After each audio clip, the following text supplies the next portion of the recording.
हमको अपनी औकात में रहने दे। जैसे आप साधक हैं ऐसे मैं भी साधक हूं। हर युवा कम से कम दो फ्रंट पे लड़ता है। हर युवा, काम ज्यादा है, क्रोध ज्यादा है, लोभ ज्यादा है, मोह ज्यादा है, ये कुछ नहीं कर पाते। अगर ये सारी चीजें बढ़ जाएं, आपके जीवन में अंधकार हो जाए। अंधकार को मिटाया नहीं जा सकता, हटाया जा सकता।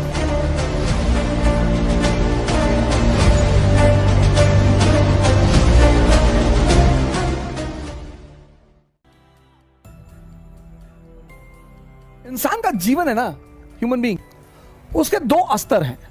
पहला स्तर माइंड, दूसरा स्तर कॉन्शियस। इंसान दो स्तर पे जीता है। मन के स्तर पे, मन की क्वालिटीज क्या है? काम, क्रोध, लोभ, मोह, ये माइंड के फीचर हैं। अगर आप माइंड पे जीते हो, अगर आपका मन जिंदा है, तो ये सब आपके अंदर होगी। किसी के अंदर कम होगा, किसी के अंदर ज्यादा होगा, होगी जरूर। इसीलिए तो मैं काफी रवत लिखता हूं, क्योंकि मैं यहां पे हूं और मैं आप लोगों से हाथ जोड़ रहा हूं। कृपया मुझे अपनी औकात में रहने दें। हमको गुरु गुरु ना बोलें भैया, मैं आपसे हाथ जोड़ रहा हूं, हाथ। हमको अपनी औकात में रहने दें। जैसे आप साधक हैं ऐसे मैं भी साधक हूं। अभी मेरे अंदर भी ये सारी चीजें हैं। मैं आज इस सोशल मीडिया के मंच पर ये एक्सेप्ट कर रहा हूं। आप लोग तो भाई साहब ऐसा चढ़ा देते हो। मुझे अपने गुरु की तरफ से आदेश है कि मैं ये सब चीजें आपको शेयर करूं, तो मैं करता हूं। ये सब चीजें मेरे अंदर भी हैं भैया, खत्म नहीं हुई हैं। और ये सारी चीजें अगर बढ़ जाएं, ये सारी चीजें अगर बढ़ जाएं, तो डार्कनेस की तरफ ले जाती है।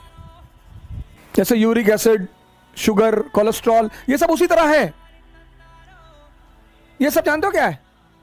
ये सब वही है। यूरिक एसिड है, शुगर है, कोलेस्ट्रॉल है, थायराइड है, ये सब उस तरह से है। अगर ये शरीर में बढ़ जाए तो आपको शरीर में कष्ट दे दे, अंधकार कर दे आपके जीवन में। अगर ये सारी चीजें बढ़ जाएं, आपके जीवन में अंधकार हो जाए। ऐसे ये भी चीजें अगर बढ़ जाएं तो आपके जीवन में अंधकार हो जाए। तभी तो हर व्यक्ति कम से कम दो फ्रंट पे लड़ता है।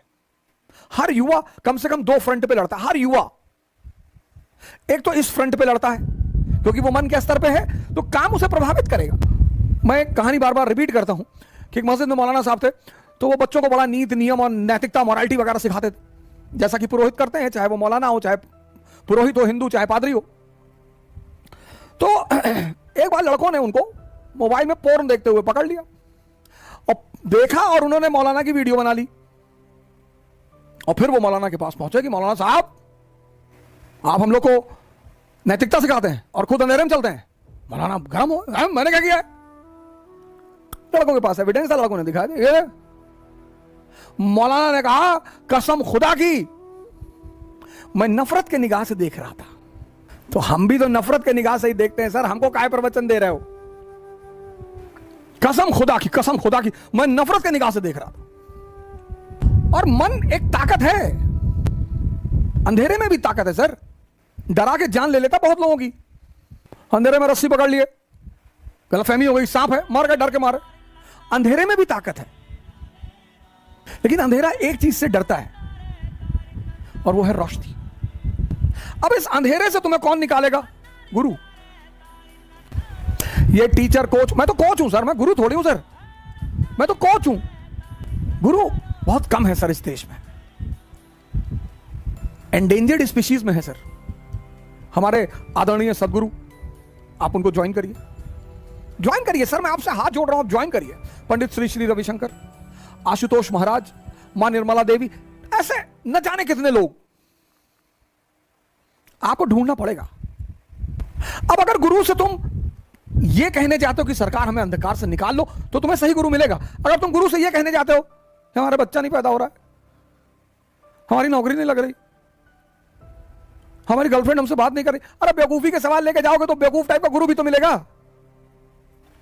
अब जो चेतना है उसके लक्षण क्या है?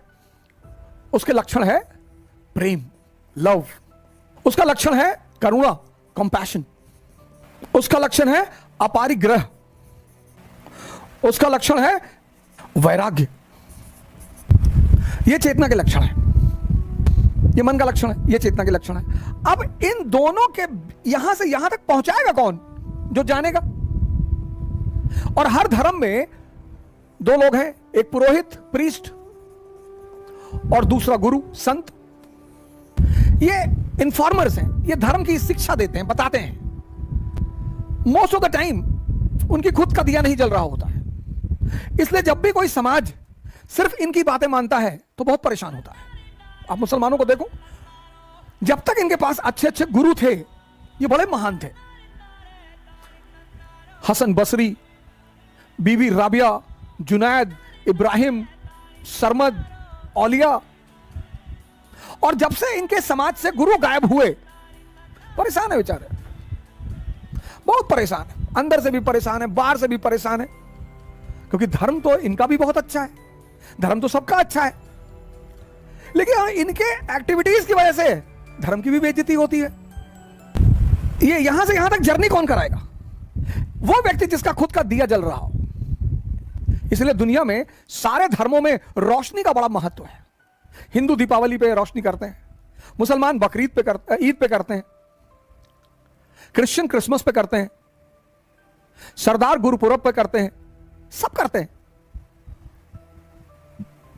क्योंकि अंधकार को मिटाया नहीं जा सकता, अंधकार को हटाया जा सकता है। कैसे? रोशनी से। कितना गहरा अंधेरा हो कमरे में और तुम चाहो कि मैं अंधकार को खींचकर बाहर कर दूं, ना कर पाओगे। एग्जिस्टेंशियल है मगर प्रूव नहीं कर सकते। दो चीज होती है, एक एग्जिस्टेंस, एक एग्जिस्टेंशियल। 2 + 2 4, एग्जिस्टेंस प्रूव्ड है, डार्कनेस एग्जिस्टेंशियल है, प्रूव ना कर पाओगे, खींच के कमरे से बोरे में भर के निकाल ना पाओगे। अंधकार को मिटाया नहीं जा सकता, हटाया जा सकता है। कैसे? रोशनी जलाकर। कमरे में कितना भी अंधेरा है, एक कैंडल जला दो, उजाला हो जाएगा। अब ये कन्वर्जन कैसे करोगे? और ये जिसके पास है, तुम तैयारी कर रहे हो आईएएस की, और पीठ पीछे लोग तुम्हारी बुराइयां करते जा रहे हैं और तुम क्रोध में आते जा रहे हो। तुमको पता चला यार बड़े वाले मामा कह रहे थे कि कलेक्टर बने गए, देख लेंगे, तुम उबल गए। तुम्हारे क्लास में लड़की पढ़ रही है, वो कह रही है तुम क्लर्क नहीं बनोगे, आईएएस तो बहुत दूर की बात है, तुम उबल गए। तो जब घड़ी घड़ी उबल जाओगे, उबलते हुए पानी में कभी फोटो नहीं दिखाई पड़ती। तो जब घड़ी घड़ी उबलोगे तो जो पढ़ोगे वो सेव होगा ही नहीं। क्रोध, जिनके पास काम ज्यादा है, क्रोध ज्यादा है, लोभ ज्यादा है, मोह ज्यादा है, ये कुछ नहीं कर पाते, कुछ कर ही नहीं पाते।